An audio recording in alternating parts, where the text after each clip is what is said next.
El expresidente Antonio Trevín, los exconselleros Victoria Rodríguez y Javier García Valledor o el rector Santiago García Granda, que fairá de anfitrión na universidad, son de algunos de los participantes en el seminario pola oficialidad que entama mañana. La organiza Iniciativa Pola Asturiano, que aspira a que Partido Popular y Ciudadanos acaben aceptando una demanda que consideran transversal. La responsabilidad del uso del asturiano dentro del mundo empresarial asturiano ye nuestra, ye de todos y cada uno de nosotros.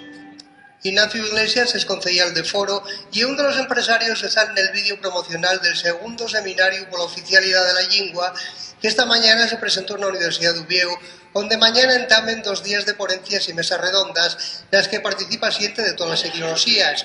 Iniciativa Pola Asturiano, el colectivo que lo organiza, ve en ello una muestra de la naturalidad y la transversalidad de la sociedad en lo que finca a la cooficialidad, en contraste con lo que pasa en la política, donde las derechas oponen y las izquierdas son favorables.